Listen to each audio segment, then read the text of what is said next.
Webale nnyo webalire ddala mwanyinaze Evelyn Nakyejwe nga wotegeezezza omulabi waffe w'amawulire agajotobadde olwaleero ziweze ennaku 16 okuva Kasasiro lwe yalumbulukuka mu kitundu kino eky'ekiteezi. Kasasiro ono yafiiramu okusinziira ku gavumenti yakakakasa abantu 35 okuba nti bebafiira mu Kasasiro ono so nga n'abamu ku baakosebwa bangi mu kitundu kino eky'ekiteezi. Oluvannyuma lw'enjega eno okugwawo gavumenti eriko ekifo ekyenjawulo kye yateekawo wano ku ssomero lya Kiteezi kya Kyovu Uganda ate oba olyawo okwongera okubudaabuda abantu abaakosebwa saako n'abo abaafiira mu njega eno. Abantu ab'enjawulo bazze bakyalako mu kitundu kino omuli bannaddiini okwongera okugumya abantu bano n'okubazzaamu essuubi nti oba olyawo byonna byabatuukako naye olwaleero si enkomeredde y'ensi. Olwaleero mu ngeri etali ya bulijjo abantu batera okujja mu kitundu kino ne basabira abantu saako n'abo abajja okuddukira abantu bano. Kyokka olwaleero omukulembeze ow'ekibiina kye National Unity Platform Robert Kyagulanyi Ssentamu naye akedde mu kitundu kino eky'ekiteezi okujja ate okwongera okulaba nti asaasira abantu bano oluvannyuma lw'okutuusibwako ebyo byonna ebyaliwo.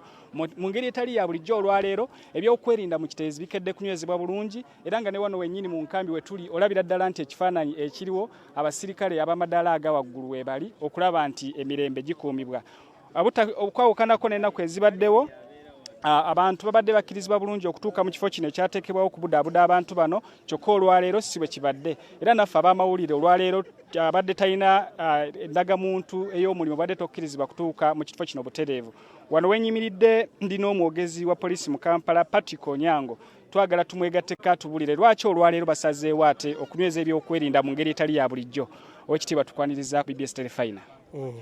Lwaki olwaleero musazeewo okunyweza ebyokwerinda? Mu kifo kino omanya nti waliwo abantu abamu abakoseddwa eri nga Honorable Kyagulanyi abadde agenda kujja.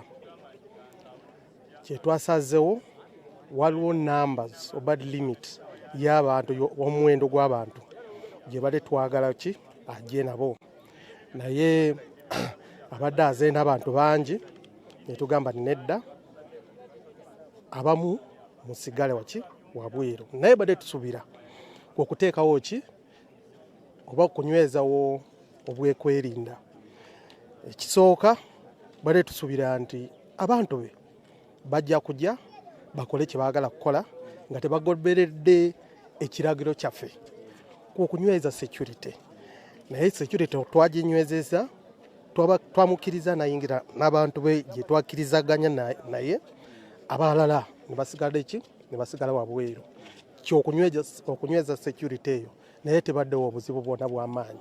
Tusimye nnyo takoze oba abantu be tebazze n'effujjo abasinga ndowooza bawulidde ki ebigambo bye ne basigala wabweru.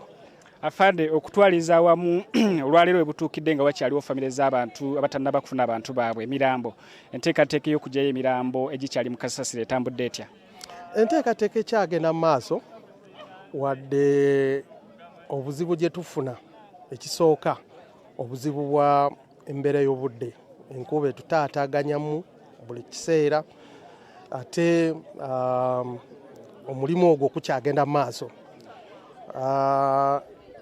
Kategenda kuwera week n'okusuukako nga tetufunayo omulambo gwonna kubanga waliwo Pastor Rico tutuuse ku nyumba ye area ye gy'asuubira nti ye nyumba ye tugezizaako okunoonya ne tulemererwa ate tetusobola kuvaayo awo mu kifo ekyo tugende mu kifo ekirala kubanga singa tulekaawo ne tutandika okuleeta ebisaasiro ebiri okuyiwa mu nyumba ye oba ekifo kyasuubira nti awo abantu bayinza okubeerawo ajja kufuna okumulugunya oba okufuna enyiike anti lwaki abantu bano baleka ki abantu bange nga tebanaba kukola ki okubazuula ne batandika okukola ki okunoonya w'omuntu mulala.